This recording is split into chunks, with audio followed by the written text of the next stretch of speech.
Hak Pesach Sameach. Isso em hebraico é Feliz Páscoa. Hoje, os judeus em todos os lugares do mundo celebram a Páscoa, que é uma das maiores festas de Israel. E é para comemorar a sua libertação do Egito, porque foi na noite de Páscoa que Deus falou para eles colocarem o sangue nas ombreiras das portas. E Deus disse: quando eu vir o sangue, eu passarei por sobre aquela casa, e o anjo da morte não terá permissão para entrar naquela casa. Amém? Portanto, a Páscoa dos judeus é para comemorar esta noite. E ela também é uma imagem do nosso Senhor Jesus Cristo. A Bíblia diz em 1 Coríntios 5,7, Cristo, o nosso Cordeiro Pascal, foi sacrificado por nós. Agora, o que eles tinham era apenas uma sombra. E eles celebram a sombra todos os anos. E há uma ordem de Deus para eles. Mas para nós celebramos a substância, o verdadeiro Cordeiro de Deus. Aquele que eles ofereciam nunca teve o poder de tirar os pecados. Ainda assim, Deus ordenou que oferecessem para lembrá-los do Cordeiro de Deus que estava por vir. E então, nas margens do Rio Jordão, havia um homem e ele estava pregando. E ele dizia assim: arrependam-se, pois o reino de Deus está próximo. Este era João Batista, e as pessoas vinham até ele para serem batizadas, mas houve um dia em particular. João levanta sua cabeça e disse: eis o Cordeiro de Deus, aquele que tira o pecado do mundo. E eu amo a maneira como a Bíblia conta isso. Eis que, olhe, o Cordeiro de Deus. Vocês se lembram de quando Abraão, ele trouxe o seu filho até o Monte Moriá para ser sacrificado. E seu filho perguntou assim para ele: pai, eu vejo a lenha, eu vejo o fogo, mas onde está o cordeiro? Onde está o cordeiro? E a sua resposta foi: Deus proverá para si um cordeiro. Mas então a resposta para Isaac veio direto da boca de João Batista, muitos anos depois daquilo. Eis aqui o Cordeiro de Deus que tira o pecado do mundo. Todo cordeiro que havia sido sacrificado até então somente cobria os pecados, somente cobria. É como se fosse o nosso cartão de crédito. Não é o verdadeiro pagamento. O pagamento é feito de fato quando chega a fatura, no final do mês, e você tem que pagar o que comprou. Você paga tudo aquilo que foi adquirido com seu cartão de crédito. Então o cordeiro somente cobria os pecados, mas o verdadeiro Cordeiro de Deus, Jesus Cristo, veio e ele tira o pecado do mundo. E eu amo a maneira como a Bíblia nos conta sobre aquela noite. Quando eles celebram a Páscoa, eles colocam o sangue nas ombreiras das portas. E eu adoro isso porque vemos aqui a analogia da cruz. O sangue nas ombreiras e na verga da porta, e você vê exatamente uma cruz. Mesmo naquele tempo, o Espírito Santo ele já estava os instruindo para retratar a cruz de Jesus Cristo, na qual nós temos a nossa redenção, onde através do seu sangue nós temos o perdão dos nossos pecados, onde através do seu sangue fomos justificados por Jesus. E naquela noite Deus disse: quando eu ver o sangue eu passarei por sobre vocês. E sabe o que eles estavam fazendo dentro das casas? Eles estavam todos compartilhando o Cordeiro Pascal. E a Bíblia diz em Salmo 105 que no dia seguinte, novamente eu amo o jeito que a Bíblia nos conta isso, porque quando Deus os tirou também com muita prata e com muito ouro. E não havia sequer nenhuma pessoa fraca entre as suas tribos, nenhuma pessoa fraca. Então seja lá o que eles tenham comido naquela noite, deve ter sido uma comida muito poderosa. Amém? Porque naquela noite, quando eles participaram daquela comida, no dia seguinte, nem mesmo uma pessoa, nenhum avô, nenhuma avó, nenhum jovem, nenhum homem, nenhuma mulher, nenhuma pessoa fraca em todas as tribos de Israel. Eles eram cerca de 3 milhões de pessoas que foram livres no dia seguinte. E é por isso que neste momento o povo judeu está celebrando em todo lugar do mundo. E eu me alegro, sabe? Eu, na verdade, agradeço a Deus que Deus tenha dito para eles para continuarem celebrando essa festa, este festival, que na verdade é uma das maiores entre as 7 festas de Israel. Porque ela mantém a Páscoa viva, amém? É como um marco visual para que todos possam se lembrar do Cordeiro de Deus que tira o pecado do mundo. Sabe, amigo, a Bíblia nos diz que sem o derramamento de sangue não há remissão dos pecados. Não há outra forma, amém? Não é possível expiar ou remover os nossos pecados por nossas boas obras. Nenhuma quantidade de boas ações será suficiente para alcançar a altura dos padrões de Deus, amém? A sua verdadeira justiça, ela exige um sacrifício perfeito. E é por isso que todos os cordeiros que eram escolhidos deviam ser sem manchas. Uma imagem de Jesus que viria, amém? O cordeiro que foi oferecido na cruz do Calvário. Pense nisso. Deus nos deu o seu único filho. Foi o próprio Jesus que falou para Nicodemos naquela noite. Porque Deus amou o mundo de tal maneira que deu o seu filho unigênito para que todo que nele crê não pereça, mas tenha a vida eterna. Pense nisso. O diabo sempre quer que você questione a Deus. Amém? Que você duvide da intenção de Deus, de te abençoar e de demonstrar o seu favor a você, amém? Todos os dias da sua vida. O diabo quer questionar a bondade de Deus, e essa foi a raiz de todas as tentações no Jardim do Éden. O diabo disse assim a Eva, o diabo se aproximou a ela dizendo, Deus falou que você não poderia comer de todas as árvores do jardim? Percebe? Tentando dar a ideia que Deus não é bom, que Ele não é generoso, que Ele está retendo algo deles. E essa é a tática que o diabo tem usado nos dias de hoje, na vida de muitos crentes, fazendo que duvidem da bondade de Deus, amém? Então, todos que pregam sobre a bondade de Deus para você, deixa eu te dizer uma coisa, que Deus os abençoe, que seu ministério continue a florescer, amém? Deus é um bom Deus, aleluia! E precisamos sempre nos lembrar, amém? Que o diabo é um mentiroso, o diabo te odeia com um ódio sem fim, da mesma maneira que Deus te ama com um amor eterno. Amém? E o seu amor perfeito, ele lança fora todo medo. Se você quer duvidar, meu amigo, duvide das intenções do diabo. Se você quer duvidar de alguma coisa, meu amigo, duvide das palavras do diabo. Amém? Não dê crédito a alguém que te odeia. Amém? É isso mesmo, não dê créditos a ele. Não confie no que o diabo diz. Sempre creia em Deus e sempre creia no melhor. Amém? Mesmo que haja uma nuvem no caminho, mas sempre acredite que o sol está brilhando por trás dela. Saiba que isso é apenas algo passageiro. Amém? Tenha a mesma confiança que tinha o salmista Davi no Salmo 23. Ele diz, certamente que a bondade e a misericórdia de Deus me seguirão todos os dias da minha vida. Amém? Não sei o que o futuro me reserva, mas de uma coisa eu sei, e eu te digo isso com toda certeza. Amém? Não é um talvez sim, ou espero que seja assim, mas certamente, indubitavelmente, que a bondade e a misericórdia de Deus me seguirão todos os dias da minha vida. Aleluia, glória a Deus. Sabe, nessas últimas semanas nós temos tocado no assunto de cura. E isso é algo que o Senhor está restaurando nesses últimos dias. E amigo, às vezes a gente trata esse assunto com uma atitude do tipo, pregue se quiser, sabe? Se você estiver feliz em pregar sobre isso, pregue. Porém, não é algo necessário, não é uma doutrina importante. Deixa eu te dizer uma coisa, Jesus morreu na cruz, amém? Pelos nossos pecados, para remover o pecado, para retirar o pecado que estava sobre nós, quando a santidade de Deus olhava sobre nós, para que pudéssemos estar diante de Deus. Veja, ainda há pecado em nós, ainda hoje, mas não há pecado sobre nós aos olhos de Deus, porque ele foi totalmente removido na cruz. Deixa eu repetir isso para você. Entenda que apesar de ainda existir pecado em nós, e sabemos que temos nossas tentações, temos tendências, inclinações, temos desejos, mas não há pecado sobre nós aos olhos de Deus. Quando Deus olha para você, Deus o vê santo, irrepreensível e justificado em Cristo Jesus, amém? Portanto, devemos sempre avaliar o nosso comportamento de acordo com a posição que nós temos diante de Deus. E a nossa posição diante de Deus é de justificados. Fomos justificados como um presente de Deus, amém? A Bíblia diz que hoje, a santidade que tanto temíamos no Velho Testamento, você sabe, eles temiam a santidade de Deus. E você sabe que até muitos pecadores, eles acreditam em Deus, mas é porque eles temem a santidade de Deus. Então eles colocam Deus fora da cabeça deles. E é essa santidade que faz com que tenham medo. Porém, para aquele que crê, a santidade de Deus é a nossa confiança. E porque a santidade de Deus hoje está do nosso lado, a Bíblia diz que, por causa do que Jesus fez na cruz, todos os nossos pecados foram perdoados.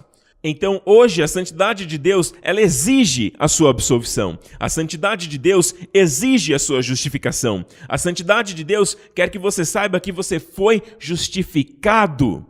E não por sua misericórdia, mas pela sua justiça. Porque Ele é justo, você foi justificado. Agora, como a santidade de Deus te justifica? Ela te justifica através do que Jesus fez na cruz. E é por isso que a Bíblia usa termos como estes.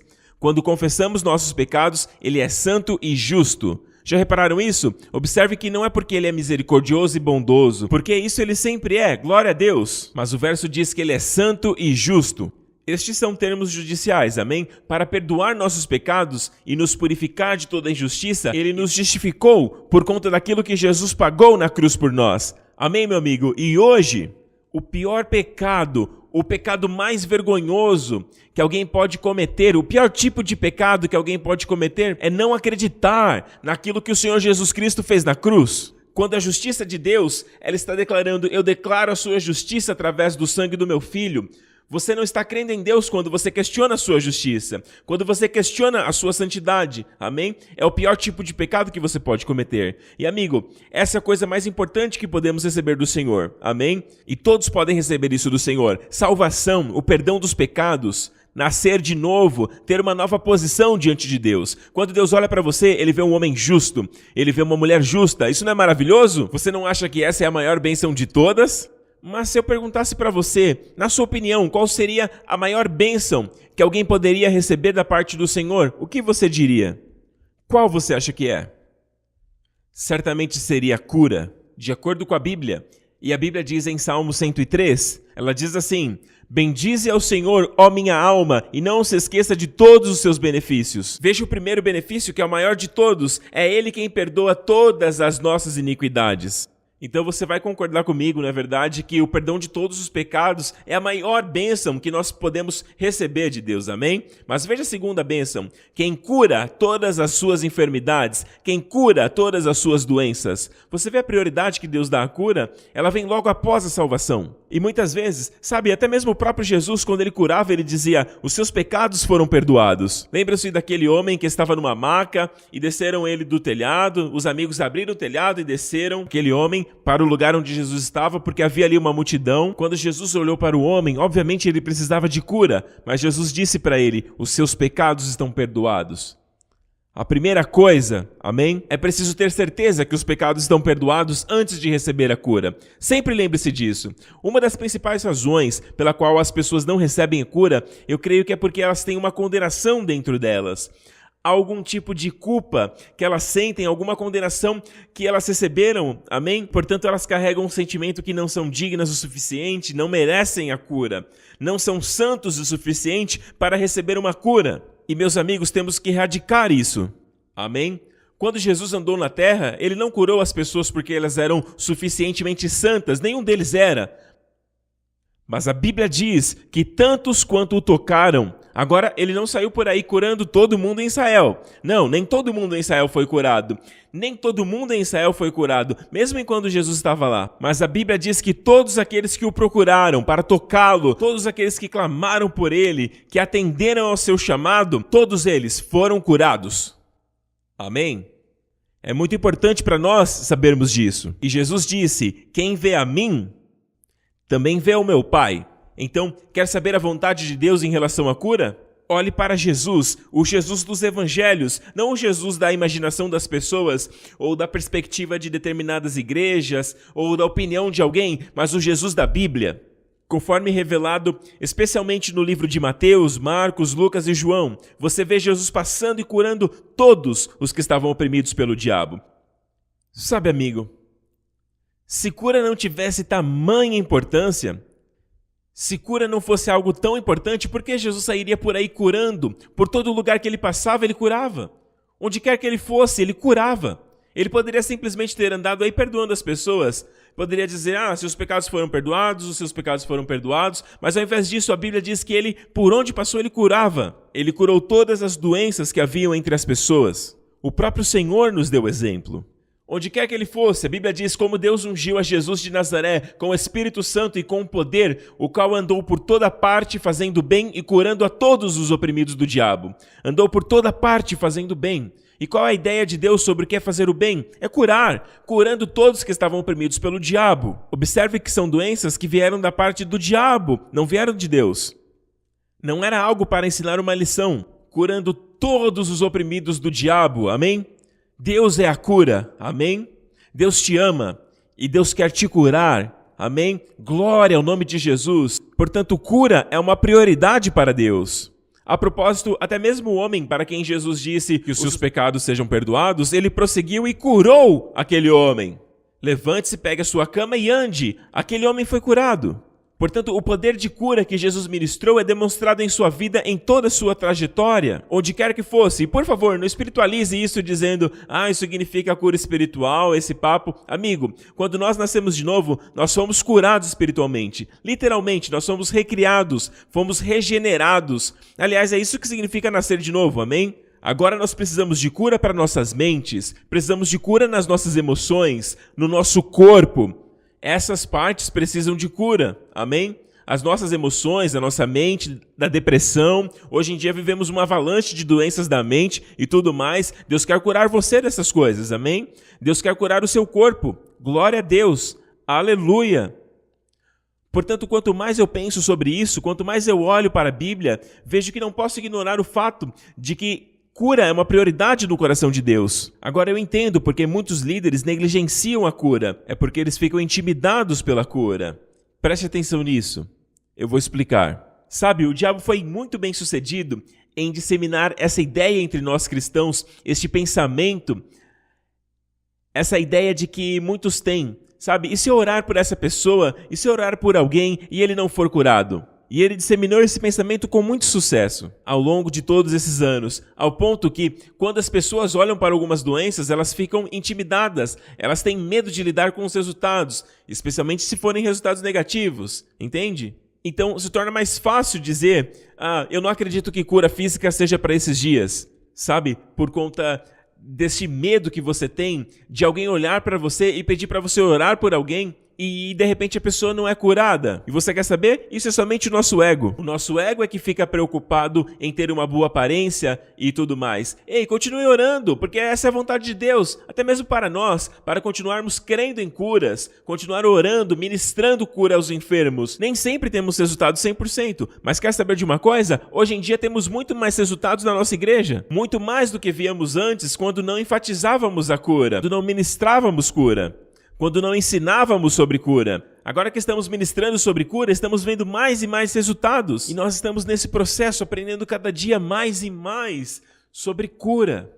E eu sou grato a Deus que até quando Jesus voltar novamente e o último inimigo, que é a morte física, amém? Que será colocada sob seus pés. Então, para Jesus dizer que o último inimigo é a morte física, isso significa que cada um de seus inimigos já foram colocados debaixo dos seus pés. Aleluia! Louvai o nome de Jesus. Agora, pastores, líderes, obreiros, é nossa incumbência. E eu estou falando a todos os líderes que congregam aqui também. Se você está ouvindo, ouça com atenção, meu amigo. Essa incumbência é para nós, de não apenas pregar e ensinar, mas ministrar a cura. O próprio Senhor nos deu exemplo. Veja isso. Então Jesus percorreu todas as cidades e as vilas, ensinando nas sinagogas. Observe que o ensino vem primeiro, pregando o evangelho do reino e curando todas as doenças e todas as enfermidades entre as pessoas. Então, se porventura, se alguém perguntar, Jesus curou todas as doenças? Aqui está. Nem tudo que Jesus fez está registrado nos evangelhos, porque até mesmo o próprio João disse que se fossem registrados, suponho que não haveria nem mesmo em todos os livros do mundo espaço para conter o que Jesus disse e fez. Então, quando Jesus passou por todas as cidades, número 1, ensinando, 2, pregando e 3, sempre curando. Aliás, esse é o padrão do Senhor. A propósito, esse texto aparece em mais de um evangelho. Então, esse é o padrão do Senhor. Ele deixou para que possamos segui-lo. Então, essa é a nossa responsabilidade. Não apenas ensinar, não apenas pregar, amém? Mas curar. Curar. Isso me lembra do tempo em que Deus tinha uma acusação contra os pastores de Israel. E Deus falou e trouxe essa acusação através do profeta Ezequiel. Isso foi o que Deus falou. E a palavra do Senhor veio a mim dizendo, Filho do homem, profetize contra os pastores de Israel, e profetiza, e dize-lhes, assim diz o Senhor Deus aos pastores. Agora, esse princípio pastoral se aplica a todos os momentos, amém? Deus disse aos pastores, ai dos pastores de Israel, que apacentam a si mesmos, não apacentarão os pastores as ovelhas? Comeis a gordura, vestivos da lã, e degolais o cevado, mas não apacentai as ovelhas. A fraca, vocês não fortalecem, e nem curastes, note bem, as que estavam doentes. A quebrada não ligastes, a desgarrada não tornastes a trazer, e a perdida não buscastes, mas dominais sobre elas com rigor e dureza. Assim elas se espalharam, por não haver pastor. Assim se tornaram comida para todas as feras do campo quando foram espalhadas. Muitas vezes dizemos que as pessoas se espalharam por conta da sua rebelião, sabe? Por conta que elas não têm um coração voltado para Deus, ou porque não querem ser santos, ou não querem buscar as coisas de Deus. Mas, de fato, a declaração bíblica a respeito do porquê as ovelhas estão espalhadas é sempre a mesma, porque elas não têm um pastor. Porque não tem pastor. Ou quando tem um pastor, mas o pastor está fazendo lucro com elas. Amém? Ou, em outras palavras, eles estão lá para si mesmos, mas não para elas.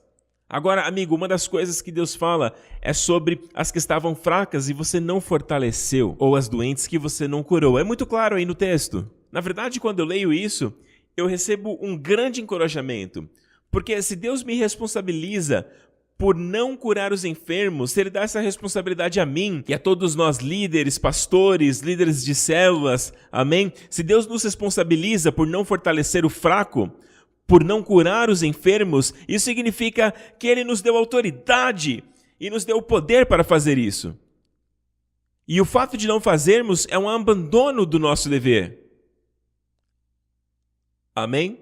E não deve haver este abandono do dever no ministério pastoral. Amém? Temos que fluir com o Senhor, seguindo o seu padrão. Lembre-se de Jesus em Mateus 9 de novo. Na verdade, logo após de Jesus ter dito isso, no versículo 35 que acabamos de ler, ele andou por cidades ensinando, pregando e curando.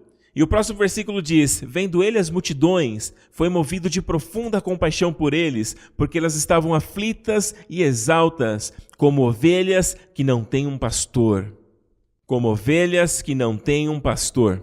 Então, crentes, amém? Costumamos chamá-los de desviados, de gente do mundo, pessoas que se afastaram, mas, sabe, eles estão espalhados por aí, eles estão aflitos, eles são rebeldes, eles estão vivendo do jeito deles, segundo os seus hábitos e seu estilo de vida, porque eles são rebeldes, simplesmente porque eles são desobedientes, amém?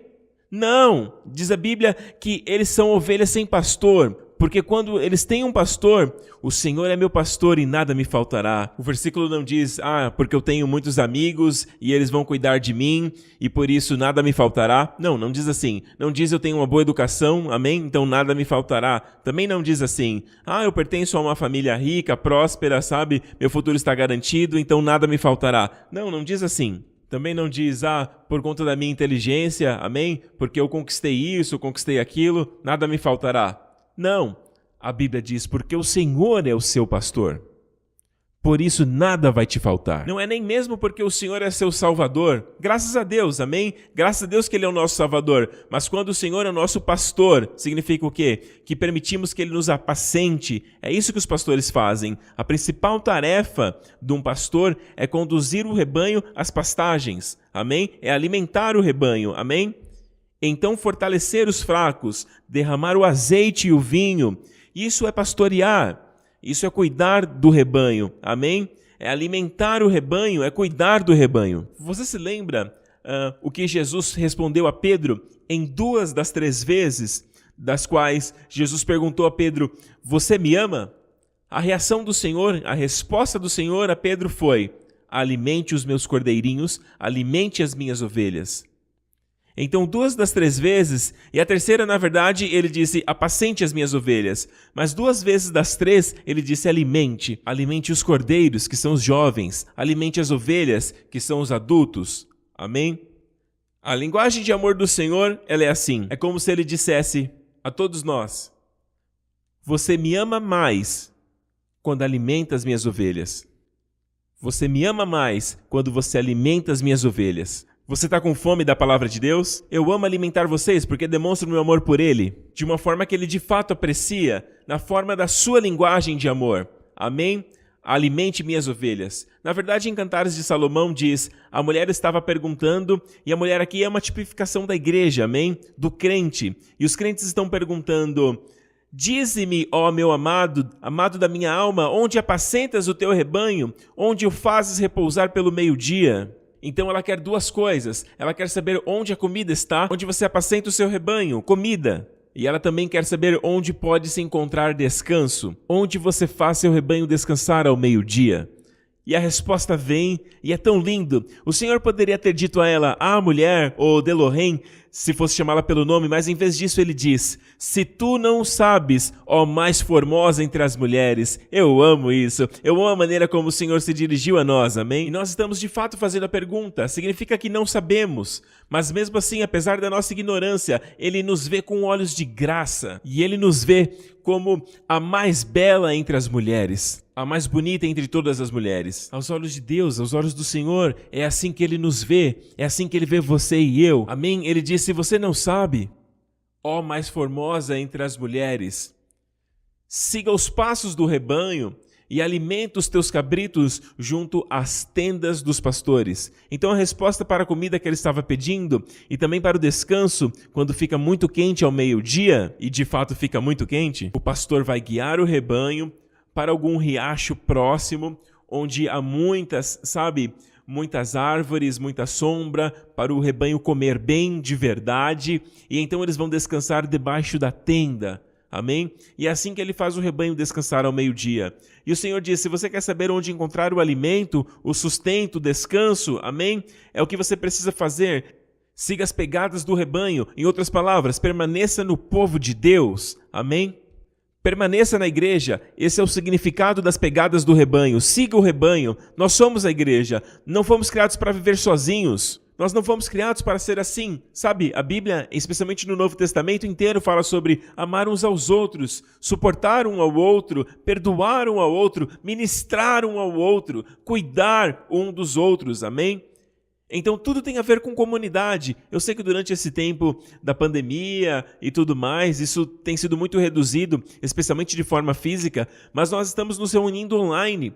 Permaneça conosco para continuar seguindo os passos do rebanho, porque onde o seu rebanho está, certamente o Senhor não está muito longe dali. Ele está sempre lá. Número 2, o descanso que ela está procurando. Sabe o que ele diz? Alimente seus filhos ao lado das tendas dos pastores. Quanto mais você alimentar os outros, você também será alimentado. Quanto mais você alimentar os outros, mais será alimentado. Amém? E quando você alimenta, você encontra descanso. Glória a Deus. Quando você se sacia, você descansa. Em Salmos 23 diz, Ele me faz deitar em pastos verdejantes e me guia às águas tranquilas. Ele me faz deitar em pastos verdejantes e me guia a águas tranquilas. E guia-me às águas tranquilas. Águas tranquilas em hebraico são águas de Manuká. Manuká significa águas repousantes. Águas que não são agitadas, não é uma correnteza forte, selvagem, que leva tudo, mas são águas tranquilas, que é fácil de beber delas. Águas de descanso, literalmente águas de descanso. Antes do descanso, Ele vai te alimentar primeiro. Ele te faz deitar, isso é descansar, nos pastos verdejantes, que para ovelhas é comida. Pastos verdes significa comida, amém? Glória a Deus. Obrigado, Jesus. Por isso nos lembramos sempre que a necessidade número 1 do rebanho, do povo de Deus, é comida. Lembre-se sempre que quando você encontrar com alguém no caminho, alguém que você conhece, mesmo que seja um encontro rápido, alimente-o, compartilhe algo com ele, convide-o para a igreja, mas não apenas convide, dê algum alimento a ele, amém? Alimente, mesmo que seja com pouco tempo. Tudo que Deus mostra a você é para ser compartilhado, é para você alimentar outros. E quando você alimenta os outros, você encontrará o seu próprio alimento e descanso no Senhor. Glória a Deus. Sabe, é mais fácil criticar alguém que está orando pelos enfermos, amém? Ensinando sobre cura ao rebanho, porque isso meio que nos dá uma justificativa para nós, por não ensinar, por não ministrar cura ao rebanho. Sabe, você os critica dizendo, mas o fulano de tal não foi curado, aquela pessoa não foi curada, mas graças a Deus, vamos celebrar os que foram curados. Como eu disse, nem sempre vemos 100% de resultado, mesmo em nosso ministério, mas sabe de uma coisa? Nós estamos aprendendo, é um degrau a mais, é um aprendizado a mais. E sabemos que o caminho dos justos brilha cada vez mais até se tornar dia perfeito. Quando virmos Jesus face a face, não haverá necessidade de cura, amém? Porque teremos o corpo glorificado como o seu corpo. Aleluia! Um corpo que nunca ficará doente. aleluia, que nunca envelhecerá, para sempre jovem, cheio de energia, amém? Você nunca vai sentir nenhum cansaço neste novo corpo, amém? E o melhor de tudo é saber que você nunca morrerá. A morte vai estar bem longe de você, a morte terá sido lançada no lago de fogo, amém? A morte estará vencida, aleluia! O último inimigo a ser colocado debaixo dos pés de Jesus é a morte. E aqui eu falo da morte física, amém? Porque todos nós já transcendemos a morte espiritual. Quando nascemos de novo, todos nós nascemos espiritualmente, deixando para trás a morte espiritual. Mas a morte física será colocada sob os pés de Jesus. E estamos aguardando por esse dia. E ele está se aproximando muito rápido, amém? A qualquer hora vai acontecer. O Senhor vai nos chamar e o veremos, aleluia, e seremos como Ele, amém? A Bíblia diz, todo aquele que tem essa esperança purifica-se a si mesmo. Louve o nome de Jesus. Agora, ao invés de criticar, amém? Vamos orar por aqueles que estão ministrando aos enfermos, por aqueles que estão ministrando cura ao seu rebanho. Vamos encorajá-los, amém? Vamos celebrá-los, vamos apoiá-los ainda mais, amém? Para irem mais a fundo, para descobrirem os segredos da cura, amém? Porque tudo isso está na palavra de Deus, amém? Glória a Deus. Agora vamos dar uma olhada em João capítulo 5. Depois disso houve uma festa dos judeus e Jesus foi até Jerusalém. Ora, existe ali em Jerusalém, junto à porta das ovelhas, um tanque. Agora mantenha isso em mente, em Jerusalém há um lugar chamado Porta das Ovelhas. Existem diferentes portas ao redor de Jerusalém e um dos portões é chamado Porta das Ovelhas. E junto à Porta das Ovelhas havia um tanque que é chamado em hebraico de Betesda, o qual tem 5 pavilhões. A palavra aqui, Betesda, vem da palavra Beth, Hased. Beth é casa, como se diz em Bethlehem, Belém. Beth é casa, Lehem é pão. Jesus nasceu na casa do pão, ele é o pão da vida, amém. Beth Hased, Hased é graça, amém. Então, Beth casa, e veja que ela possui 5 pavilhões, 5 pátios cobertos, 5 pavilhões. 5 é o número da graça. 5 é o número da graça. Se você olhar para o tabernáculo, tem muitas medidas com o número 5 e múltiplos de 5. A 5ª vez que o nome de Noé foi mencionado, a Bíblia diz que Noé encontrou graça aos olhos do Senhor.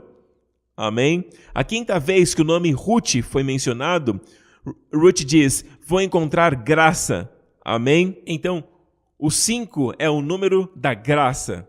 Na verdade, na Bíblia, em toda a Escritura, Deus é muito meticuloso, cuidadoso em relação aos números, ao retratar verdades através dos números, amém? Isso não é numerologia, ok? Isso é a numérica bíblica, o que significa que cada número tem um significado, assim como o hebraico, até os nomes têm significado, que veremos agora.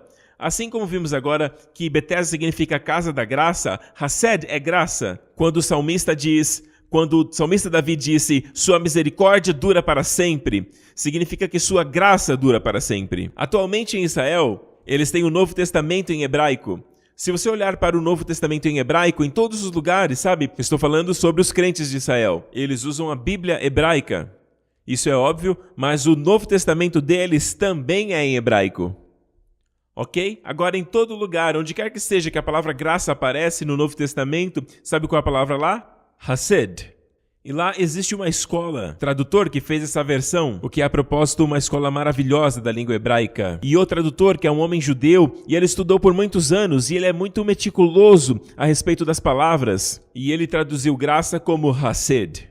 Como está, por exemplo, no capítulo 1 de João 17, mas a graça e a verdade vieram por Jesus Cristo. Em hebraico seria Hesed ve'emet. Emet é verdade. Hased, graça e verdade, vieram por Jesus Cristo. Portanto, isso nos diz que toda vez que aparece Hesed no Antigo Testamento, como sua misericórdia dura para sempre, não é de se admirar que os tradutores estivessem um tanto perdidos.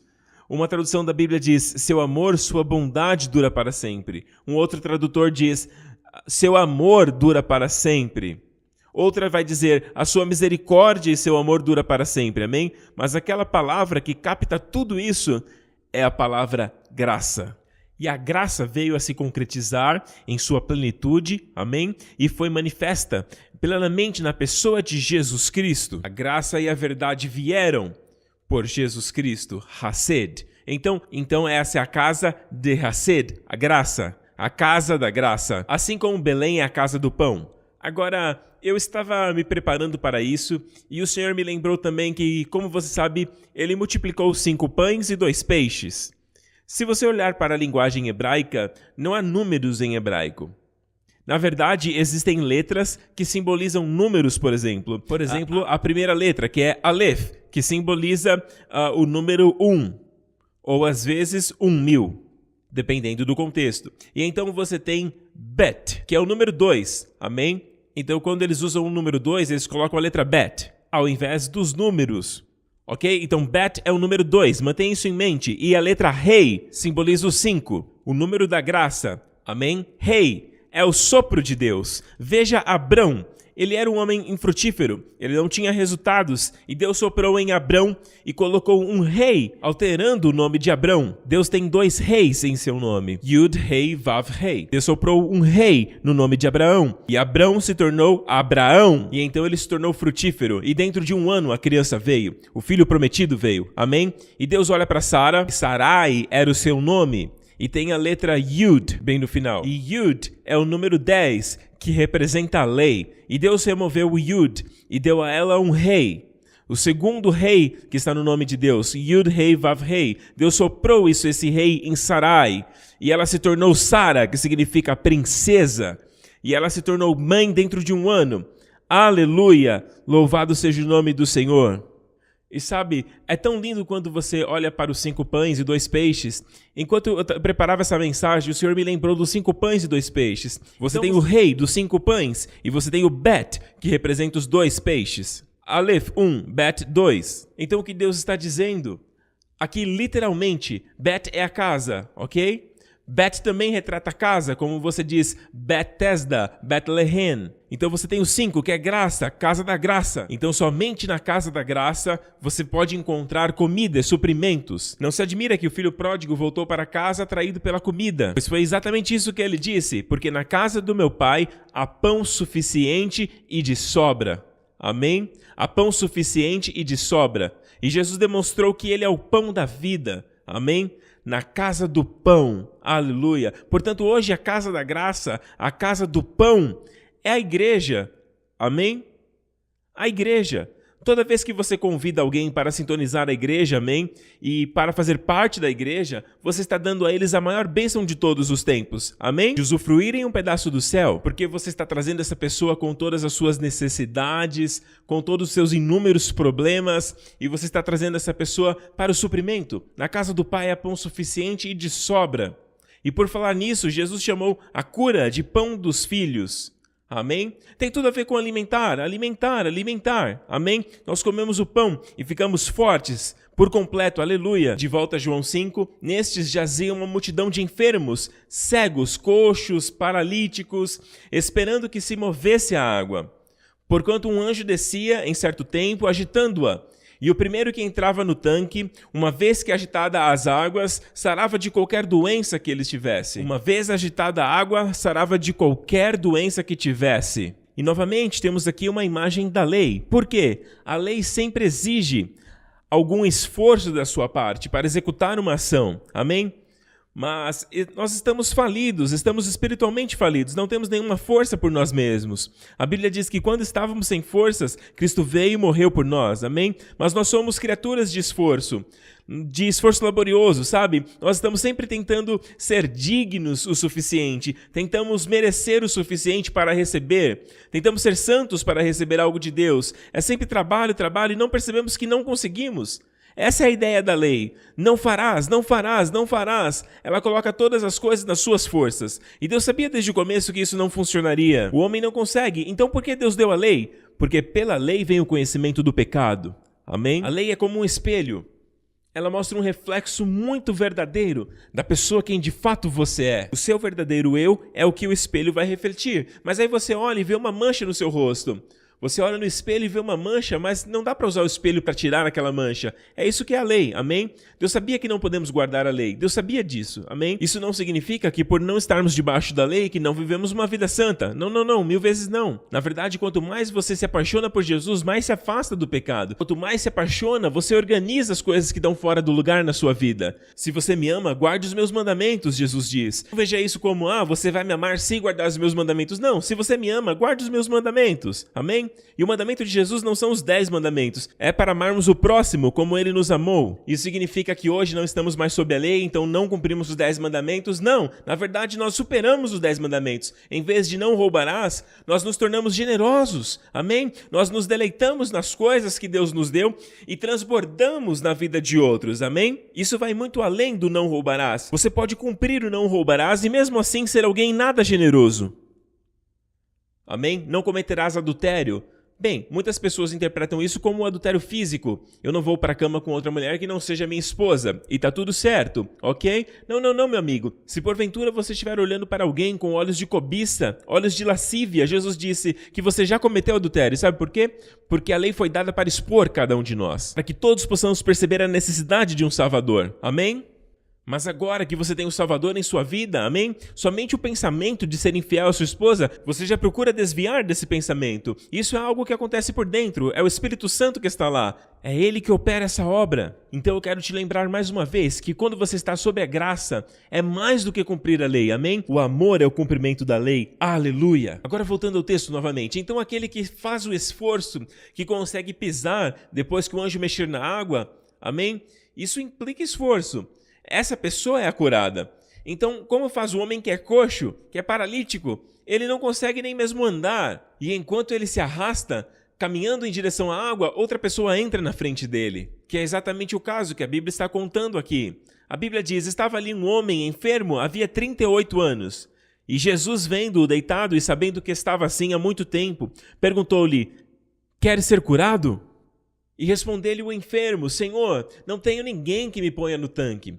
Porque quando a água é agitada, pois enquanto eu vou, desce outra pessoa antes de mim. E aí está, amém? Ele é coxo, ele não consegue nem mesmo andar, amém? Como seria possível a um homem coxo chegar antes que alguém que anda? Então no verso 8, Jesus disse para ele, levanta-te, toma o teu leito e anda.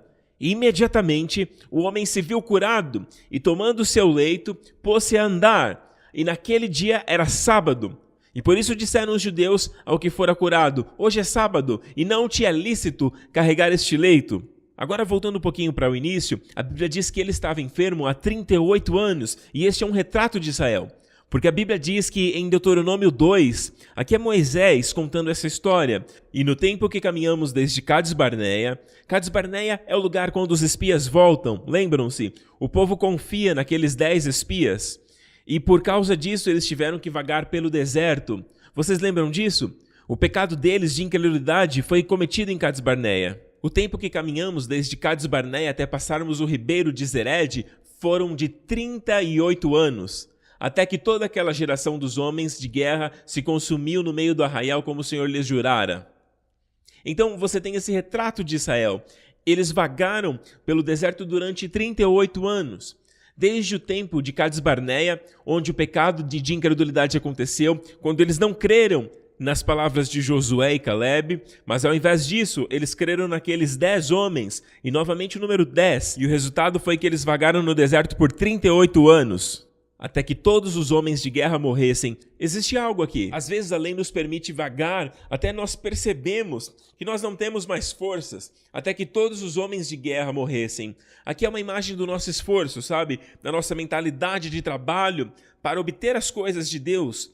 Agora, se você trabalhar duro em seu trabalho, e você deve fazer isso, trabalhar diligentemente, porém trabalhar muito é uma coisa, mas trabalhar com sabedoria é outra coisa, amém? Mas quando falamos de trabalho, tudo bem.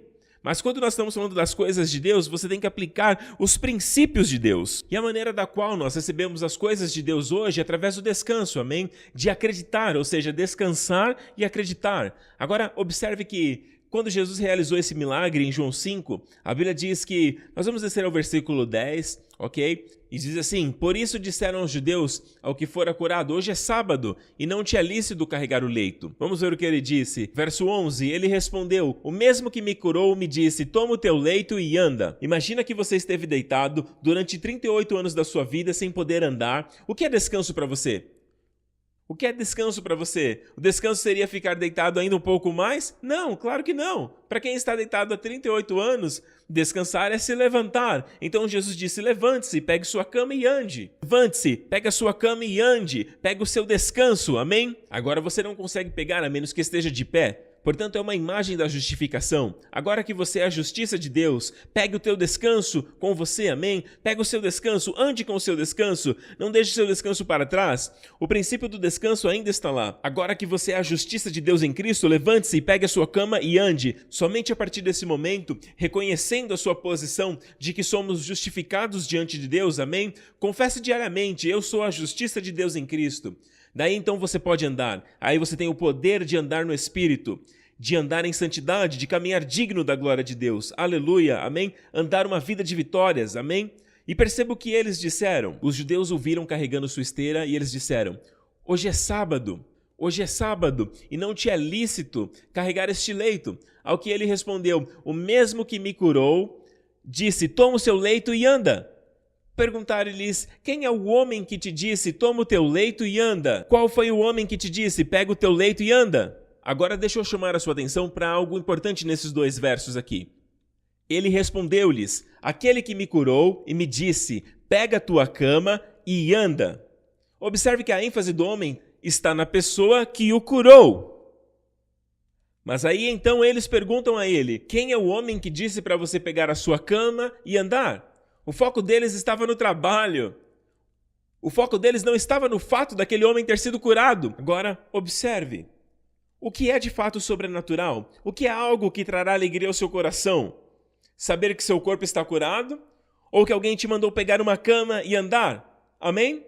Que é exatamente o trabalho que eles estão enfatizando. Então é uma questão de perspectiva. Para eles olham o homem e fazem a pergunta, é dia de sábado.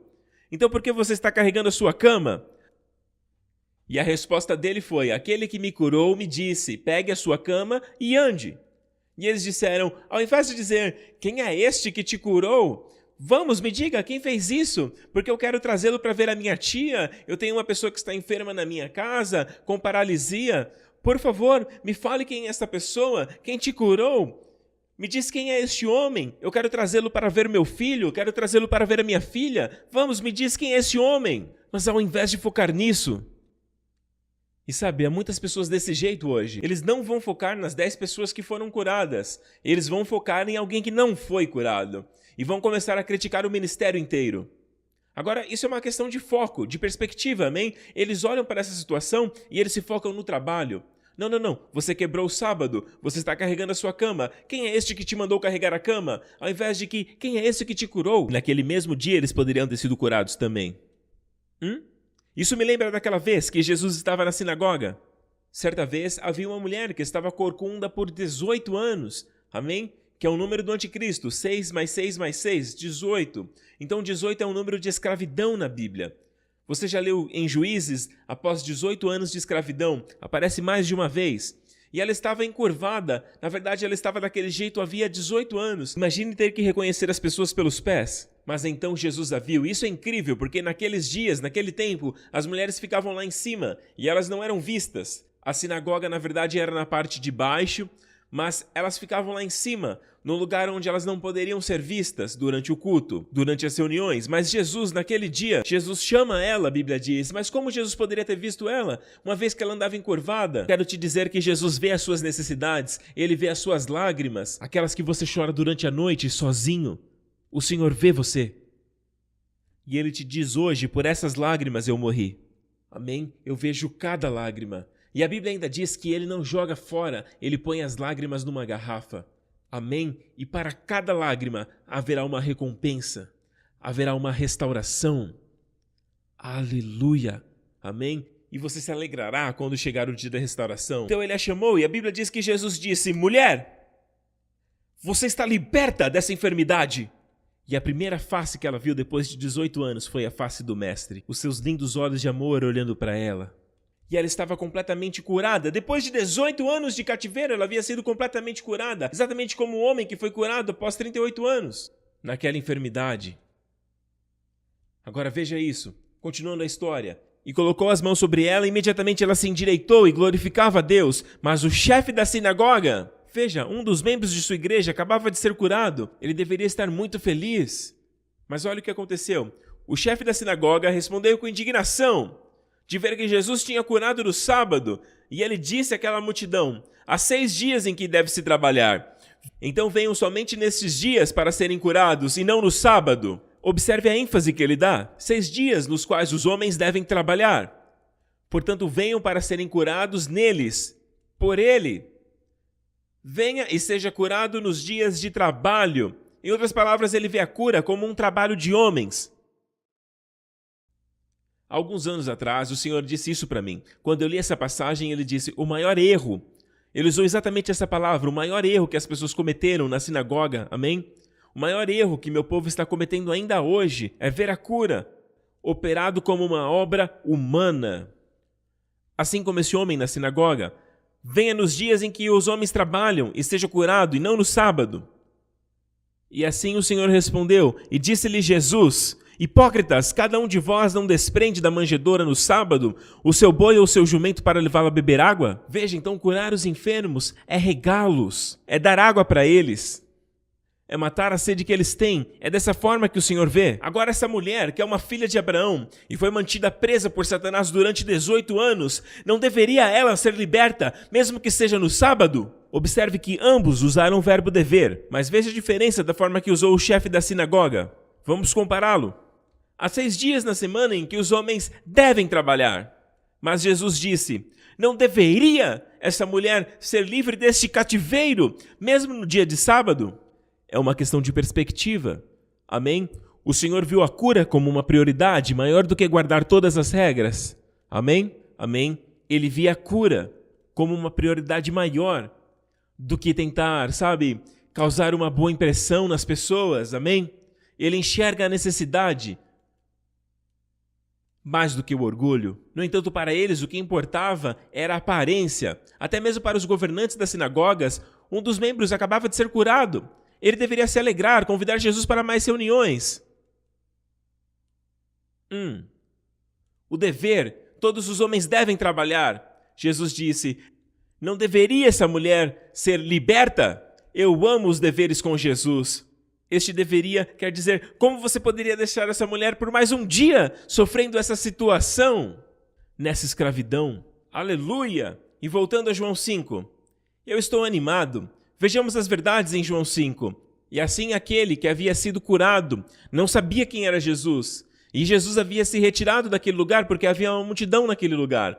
Mais tarde Jesus o encontrou no templo e lhe disse: olha, já que estás curado, não peques mais, para que não te suceda coisa pior. Agora, nem toda doença ou enfermidade é causada pelo pecado, mas tem algumas. Por exemplo, se alguém está fumando o tempo todo e aí ela tem um câncer de pulmão, e aí então essa pessoa é curada, o Senhor cura essa pessoa do câncer, é bom dizer para ele: não fume mais, não peques mais, não volte a esse pecado em particular, amém? Não volte mais, para que ainda não te aconteça algo pior.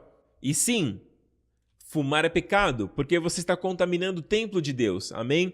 Deus quer você saudável e forte. Deus quer que você viva muito, muito tempo. Pastor, eu posso fumar e ainda assim ir para o céu? Você pode ir até mais rápido. Portanto, lembre-se disso, amém? O Senhor te ama. Então, há alguns pecados, como por exemplo, pecados sexuais, amém? Que podem causar sífilis, que podem causar problemas para as pessoas até andarem. E provavelmente esse cara poderia ter tido um problema desse tipo, eu não sei. O pecado não foi revelado, mas Jesus está dizendo: não continue neste pecado que te causou este problema, para que não te aconteça algo pior. Então o homem retirou-se e disse aos judeus que fora Jesus quem o havia curado. E por esse motivo os judeus perseguiram Jesus e procuravam matá-lo, porque ele havia feito essas coisas no sábado. E aqui é interessante porque no grego, tempo verbal utilizado aqui tinha feito estas coisas, é o imperfeito. Está no tempo imperfeito, o que quer dizer que era costume de Jesus, era a prática costumeira de Jesus realizar curas nos sábados. Não era a primeira vez. E sabemos pelos relatos dos evangelhos que há muitas curas que acontecem no sábado, amém? Ok? E eu acredito que este é um princípio que diz que quando você descansa, Deus trabalha. Vamos continuar a leitura. Mas Jesus respondeu-lhes: meu pai tem trabalhado até agora, e eu também tenho trabalhado. Você ouviu isso? Meu pai tem trabalhado até agora. Então, quando Deus trabalha, as pessoas são curadas. Aleluia! Cura é trabalho de Deus. Eu vou repetir: cura é o Pai trabalhando. Amém? E Jesus diz: eu também trabalho. Quando vejo o Pai curar, eu fluo com Ele, eu também trabalho. E lembre-se disso: quando Deus trabalha, os homens devem cessar. Os homens devem descansar. E é isso que a Bíblia diz. O nosso descanso hoje, em Hebreus 4, esforcemo-nos, pois, para entrar naquele descanso, a fim de que ninguém caia, segundo o mesmo exemplo de desobediência. Anteriormente, ele disse que o oposto de crer é exatamente não descansar. E hoje o nosso único trabalho como filhos de Deus, o seu único trabalho hoje é se esforçar para entrar no descanso. O diabo vem até você e diz: e quanto aos seus filhos? E aquele problema? E aquele desafio? E tudo aquilo na escola? E você apenas diz: Senhor, eu estou entrando em seu descanso, mesmo nessa situação. Eu descansarei e verei o agir do Senhor. Não significa que enquanto você descansa, nada vai acontecer. Para o mundo é verdade, amém? Mas para você, filho de Deus, você tem um pastor, amém? Você tem um pai que cuida de você e quando você descansa, ele trabalha. Mas se você quer trabalhar, amém, Deus descansa. Você escolhe, amém? Quando você descansa, Deus trabalha. O Senhor está dizendo: meu pai está trabalhando, amém? A razão pela qual eu estou curando no sábado é porque o sábado é o dia do descanso do homem. Amém? O homem descansa nesse dia, você não trabalha. E é por isso que Jesus realizava tantas curas no sábado.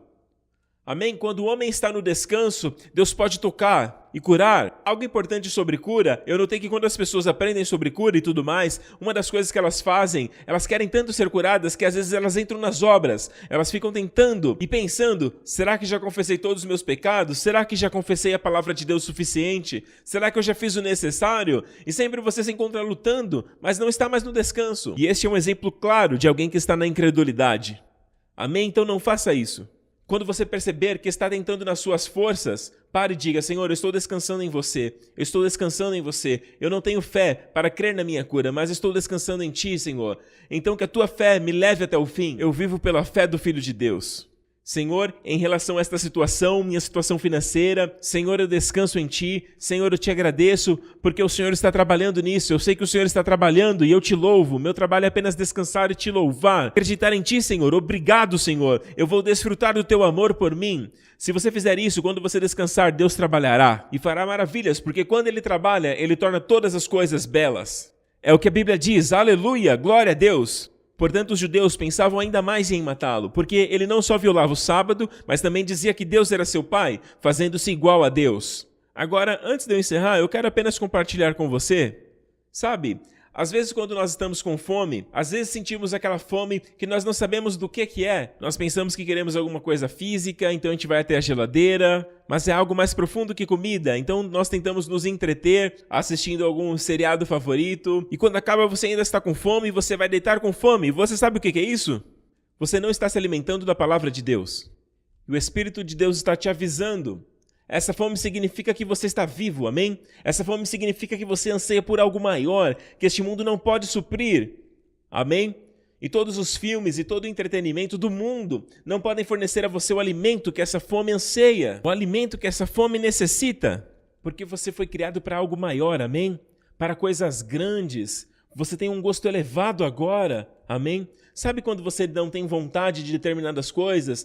Por exemplo, sabe quando você acabou de malhar e você realmente treinou pesado?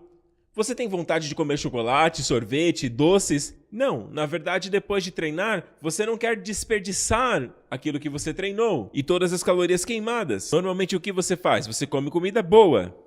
Imagine as caminhadas, amém? Em outro país que é conhecido pelas suas belas montanhas. E depois de um dia cheio de caminhadas, você volta para o seu acampamento, amém? O que você quer comer? Uma barra de chocolate? Amém? Alguns doces, guloseimas? Não, você anseia por peixe, amém? Um peixe defumado, ovos cozidos, algo bom, amém? Então é por isso que você está ansiando, meu amigo. Leia a palavra de Deus. Ela vai te encorajar, porque quando você gasta tempo na palavra de Deus, essa é a grande chave para você ser uma pessoa saudável. Aliás, uma coisa é ser curado, mas é melhor ser saudável. A Bíblia diz: as minhas palavras são vida para aqueles que as encontram e saúde para todo o seu corpo. E numa das vezes que eu estava lendo a palavra, eu vou falar isso só para te animar, numa das vezes que eu estava lendo o texto de Neemias 3, isso foi o que eu li. A primeira vez que a porta das ovelhas foi mencionado é aqui. Então Eliasabe, o sumo sacerdote, se levantou com os sacerdotes, seus irmãos, e reedificaram a porta das ovelhas. Isso te lembra alguma coisa? É a porta das ovelhas que lemos em João 5. E é a primeira vez que a porta das ovelhas foi mencionada na Bíblia. É nessa época onde Neemias ele convoca o seu povo a reconstruir os muros de Jerusalém. E eles estavam ali reconstruindo e consertando os portões das muralhas, todos os diferentes portões de Israel. Mas observe que o primeiro portão que eles consertam foi o portão das ovelhas. Foi o portão das ovelhas. Então, quando eu li isso, eu senti o Espírito me direcionando a buscar pelos nomes deles e a estudar os nomes. Então eu estudei Eliasibe. Eliasibe significa Deus restaura. Eu pensei, uau, isso é interessante. E aí você tem as ovelhas, ok? E falando sobre ovelhas, vocês se lembram, sabe, Jesus ama muito as suas ovelhas. Ama tanto que compartilhou uma parábola certa vez.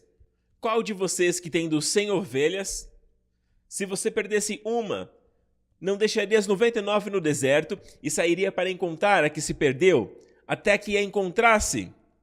Eu amo quando ele diz, até que a encontrasse. O Senhor vai te encontrar. Mesmo que você esteja perdido, Ele vai te procurar e vai te encontrar. Ele não descansará até te encontrar. Amém, glória a Deus. Amém, até encontrar. E ele diz, qual homem de vocês faria isso? Nenhum de nós. Deixaria as 99 só para ir atrás de uma. Nós diríamos, vamos cortar as perdas, amém? Se eu deixar as 99, algo pode acontecer com elas, apenas porque uma se perdeu, mas para o Senhor a sua perspectiva é diferente, amém? Ele vai atrás daquela que se perdeu. Tenho certeza que Ele vai colocar os 99 sob a custódia de outro pastor ou de outra pessoa, para ter certeza que elas estarão seguras. Ele é responsável, claro, mas o bom pastor vai olhar e procurar a perdida até encontrar, até que novamente tenha 100 ovelhas. Mas agora olha aqui, nessa história de Neemias. Eles construíram a porta das ovelhas e eles a consagraram e assentaram as portas e continuaram a reconstrução até a Torre dos 100. Aí temos novamente o número 100. Número 100, ovelhas, Deus restaura. Está ficando interessante. Eu fiquei muito animado quando eu vi isso. E consagraram até a Torre de Hananel. Hanael. Hanan é favor ou graça. E El quer dizer Deus, ou seja, a graça de Deus. É uma outra maneira de dizer a casa da graça. Isso não é incrível? O pai colocou a história que acabamos de ler em João 5, sobre o seu filho, no Velho Testamento, neste momento em que as paredes estavam sendo reconstruídas. E isso está no Antigo Testamento, ele não tinha vindo. Jesus não tinha vindo nem mesmo como um bebê. Amém? A história de João 5 ainda não tinha acontecido, mas ainda assim, o pai ama tanto o seu filho, amém? Que o pai colocou essa história em Neemias, que ainda está no Antigo Testamento, amém? Na primeira menção da porta das ovelhas, dá uma ideia, dá uma sugestão de João 5, onde Jesus curaria aquela ovelha perdida, que havia se perdido, amém? Perdida, amém? Perdida em seu pecado, perdido em sua doença. E ele a curaria, amém? Aquela única dentre as 100 ovelhas. E a graça de Deus. Então veja isso, há uma mensagem aqui. E a mensagem é esta. Deus restaurou aquela ovelha perdida dentre as 100 em sua graça. Eu só quero animar você. A propósito, essa minha Bíblia, quando eu escrevi isso pela primeira vez, já faz algum tempo atrás, observe exatamente como eu escrevi. É exatamente essa mensagem na minha Bíblia. E eu quero encorajar você. Tenha um relacionamento com a sua Bíblia assim, amém? Se empolgue ao ler a palavra de Deus. Nem todo nome você precisa pesquisar, mas quando o Espírito te direcionar, te conduzindo a pesquisar, apenas se você estiver curioso, sabe? É o Espírito Santo que coloca esse desejo em você. Então procure os números, procure os seus significados. Às vezes você vai ler uma história e a simples leitura dela vai ser como uma lavagem da palavra de Deus em você. Amém? Eu quero te dizer, você pode passar um tempo assistindo uma série favorita, um filme favorito, tudo mais, mas se estiverem tomando muito do seu tempo, você não tem mais tempo para a palavra, isto não é saudável. Por que comer coisas que não te satisfazem? Amém? Eu não estou dizendo que você não pode, só estou dizendo não exagere com isso. Amém? Não fique tão obcecado com isso a ponto de você negligenciar a coisa mais importante. A Bíblia diz: atenta às minhas palavras. Logo antes de dizer que elas são vida, ele diz: atente às minhas palavras. Atente significa o quê? Se eu estiver ocupado e você disser: Pastor Prince, atente a isso, eu vou voltar minha atenção a você. Atente significa que é uma prioridade, algo importante. Pode ser algo de vida ou morte. Atente, coloque em primeiro lugar, as prioridades primeiro. E então ele diz: porque são vida para aqueles que as encontram e saúde para todo o seu corpo. Então entre na palavra de Deus, mergulhe na palavra de Deus, amém? O evangelho é empolgante, tem drama, tem romance e imagens, a visão razão de Deus que ele deseja transmitir a você, impactar você. Eu creio que toda vez que você se sintoniza com a palavra de Deus, quer dizer, toda vez que você está com fome e se alimenta, você come da palavra, amém? Eu acredito que as mensagens, o alimento que Deus entrega a mim para você, elas vão te nutrir, vão te sustentar, amém? Elas vão te fortalecer, te revitalizar e vai te preparar e te equipar para os desafios que virão, amém? Então Deus alimenta você antes de levá-lo à batalha, amém? A batalha está chegando e não é do Senhor. Ouça, Deus não luta contra você, a batalha é contra o inimigo, mas Deus alimenta você, Ele garante que você esteja bem alimentado, amém? Lembre disso, Melquisedeque encontrou Abraão antes que o rei de Sodoma encontrasse Abraão.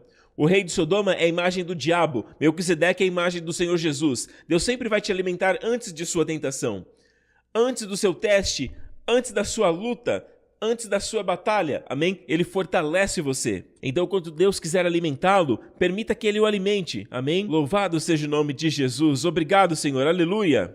Mesmo agora, louve o nome de Jesus. Eu amo o fato de quando Deus se move, Ele confirma a palavra com sinais e maravilhas. Eu estou vendo agora alguém sendo curado de um problema de coração. Na verdade, apenas este ano você foi diagnosticado com um problema cardíaco. Você sabe que é com você que eu estou falando. Eu vejo que muitas vezes você tem o hábito de segurar o seu coração, colocando a mão no seu peito assim. Não sei quem é essa pessoa, mas eu estou dizendo a você, Deus está curando o seu coração agora mesmo. Enquanto você faz esse movimento, você sente um calor nessa área, você está sentindo um calor em toda essa região. Vá ao médico, amém?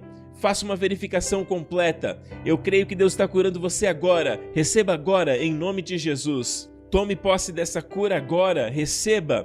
Quando você confirmar com o médico, por favor, escreva para nós. Por favor, nos informe sobre isso, amém? Alguém machucou essa parte do braço. Eu não sei como você fez isso, mas agora você não consegue mover totalmente assim. Você tem uma dor quando você move o seu braço dessa altura, mas mova o seu braço agora mesmo, em nome de Jesus. Seja curado em nome de Jesus. Seja curado em nome de Jesus. Aí está, aleluia. Você pode fazer isso agora. Faça até o fim. Louve o nome de Jesus. Por favor, nos avise. Obrigado, Senhor Jesus. Amém, amém, amém. Eu vejo alguém que teve erupções na pele recentemente. Não agora, mas recentemente surgiram erupções em seu rosto, todas meio avermelhadas. Eu vejo uma vermelhidão no seu rosto. Isso tem acontecido com você de uma maneira intermitente, vez ou outra. Eu não sei quem é você, mas receba a sua cura, receba o seu milagre.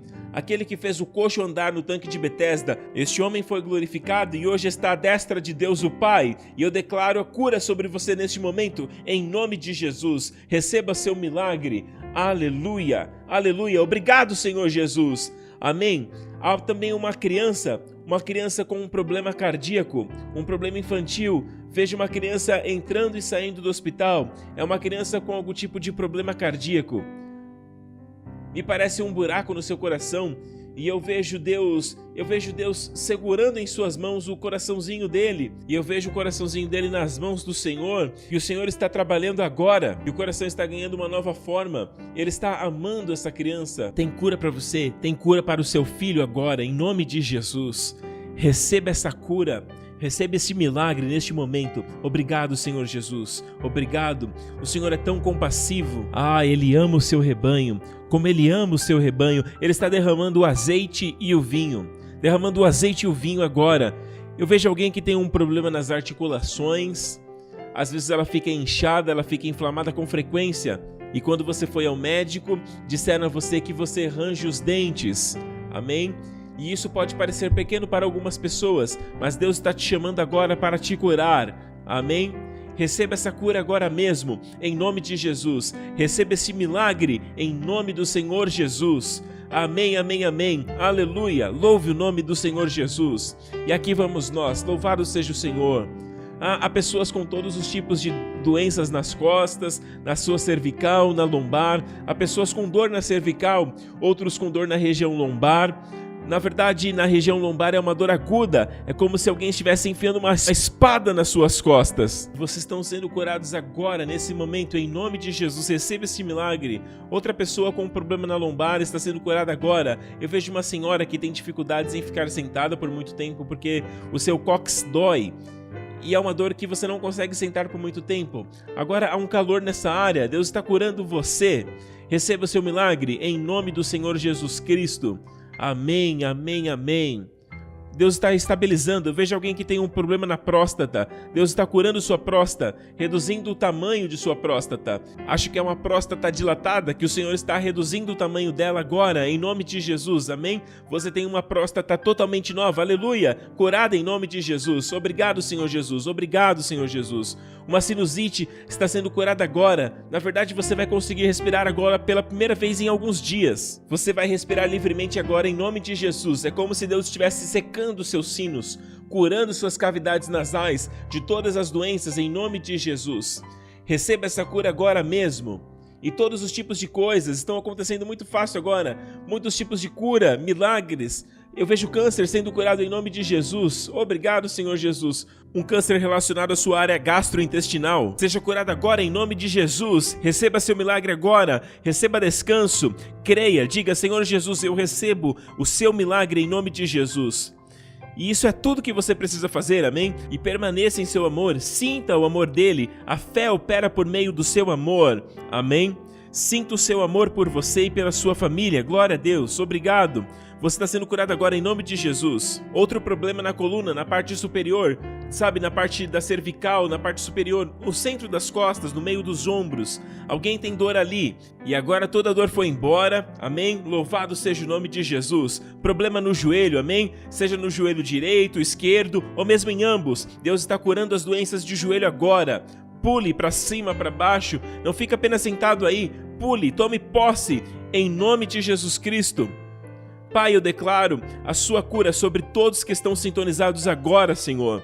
Qualquer que seja a sua doença, qualquer que seja a sua condição, Filho de Deus, apenas descanse agora mesmo. Primeiro descanse, você não tem que se esforçar, você não tem que orar, deixa que eu oro por você agora, ok? Agora não é o momento de você dar, agora é o momento de você receber, amém? Ele quer que você receba, portanto descanse e sinta o seu amor por você, saiba que Ele o ama. Não é uma questão de, sabe, eu estou tentando acreditar que Deus me ama, mas Ele não me ama. Não, Deus te ama, amém? A Bíblia diz que temos que conhecer e crer no amor de Deus, amém? Então saiba que Ele te ama. Agora, em nome de Jesus, descanse. Para de tentar acreditar, apenas acredite que Ele te ama e que Ele está operando cura em você agora. Em nome do Senhor Jesus, eu declaro o seu corpo curado desde o alto da cabeça até a planta dos seus pés, em nome do Senhor Jesus Cristo. Essa dor agora mesmo, eu te repreendo em nome do Senhor Jesus Cristo. Ela não vai voltar. Eu declaro que a raiz causadora do problema é queimada agora, desde as raízes, em nome de Jesus. Ela não voltará. Essa aflição não surgirá novamente em seu corpo, em nome de Jesus. Seja curado, em nome de Jesus Cristo. Amém. Louve o nome do Senhor. Obrigado, Senhor. Que bela unção de cura estamos tendo neste lugar. Obrigado, Senhor Jesus. A casa do pão. A casa do pão. A cura é o pão dos filhos. Bendito seja o Senhor, que perdoa todos os meus pecados, que cura todas as minhas doenças. Amém. Que satisfaz a tua boca com bem, para que a tua juventude seja renovada como a da águia. Amém. Louve o Senhor. Se você nunca fez de Jesus o seu Senhor e Salvador, amigo, Cristo morreu por seus pecados, enquanto ainda éramos pecadores. Cristo morreu por nós. Deus não pediu a minha e a sua permissão. Ele nos amou antes de conhecê-lo. Ele enviou seu Filho para morrer pelos seus pecados naquela cruz. E porque Deus está fora do tempo, Ele é capaz de olhar o presente, o passado e o futuro. Quando você iria viver o pecado de toda a sua vida, Deus colocou sobre o seu Filho. Agora, se você acredita que o Filho dele morreu por seus pecados, o julgamento está pago.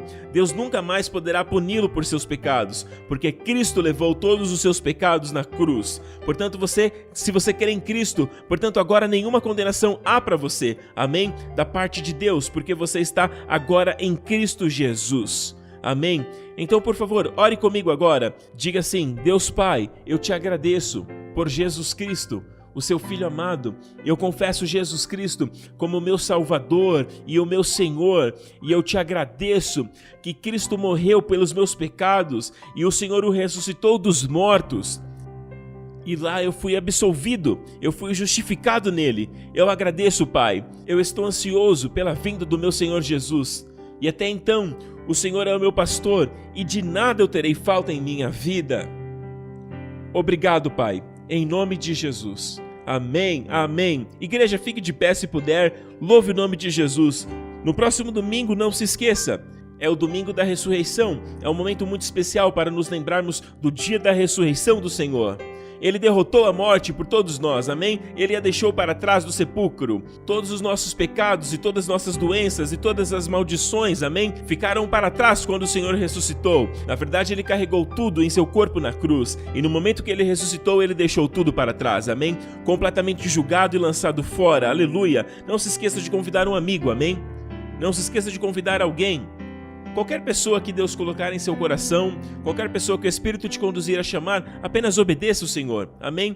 Mesmo que eles não atendam o convite, que não sintonizem, amém? Pelo menos você fez isso, você lançou uma semente, um dia eles dirão: nossa, eu me lembro que aquele dia você me chamou. E até mesmo essa pequena semente irá frutificar, amém? Mas quantos, quem sabe, daqueles que você convidar vão se conectar, porque Deus já está trabalhando em seus corações. E é por isso que Deus colocou a vida deles em seu coração, porque eles estão prontos. Então, por favor, não esqueça de fazer o convite, amém? E chamem para o próximo domingo, aleluia. Obrigado, Pai, por todos sob o som da minha voz. Levante suas mãos por todos os lugares, amém? Nossa igreja está em toda parte, amém? Aleluia! Obrigado, Senhor, por esta casa do pão, por esta casa da graça. Pai Celestial, obrigado por todos que estão sob o som da minha voz. E em nome de Jesus Cristo, te peço, Pai, que ao longo dessa semana, que o Senhor ensine o seu povo a descansar. Amém? Que eles possam entender o princípio do descanso sabático, um descanso sabático para o seu povo. Peço, Pai, que o Senhor conceda a eles, Senhor, este descanso interior, Pai. Que em tudo que façam, eles possam estar até mesmo ocupados do lado de fora, mas serão motivados, estarão impregnados, serão controlados por um espírito de descanso, Pai. E eu oro para que eles prosperem em tudo que façam, por conta deste descanso. Essa é a nossa herança, essa é a nossa terra prometida, o seu descanso. Então, Pai, eu oro para que nessa semana que se aproxima, seu povo não se mova por medo, preocupação, ansiedade ou arrependimento, ou por algo do passado, ou medo do futuro, ou preocupação com o que está por vir, mas que eles permaneçam no agora. Agora é a hora da salvação, agora é a hora do favor. Eu oro, Pai, agora, meu Deus, em nome de Jesus, que o Senhor possa transmitir a eles, meu Pai, o descanso em suas mentes e ao seu coração e ao seu espírito. Oh, meu Pai, os ajude, Pai, dê-lhes graça de trabalhar durante toda a semana apenas para uma coisa, para entrar no descanso. Que trabalhem para entrar no descanso. Eu sei que parece paradoxal, mas trabalhe para entrar no descanso. Amém? Que o Senhor proteja você e os seus entes queridos do vírus do Covid-19 e de todo prejuízo e perigos durante essa semana. Que o Senhor te favoreça e sorria para você e conceda o seu favor sobrenatural onde quer que você vá. Você carrega a bênção de Deus e vai se manifestar em todos os lugares essa semana. Que o Senhor levante o semblante sobre você e seus entes queridos e conceda a você a sua maravilhosa shalom, bem-estar, plenitude e paz. Em nome do Senhor Jesus Cristo. Amém. Até lá, eu vejo vocês.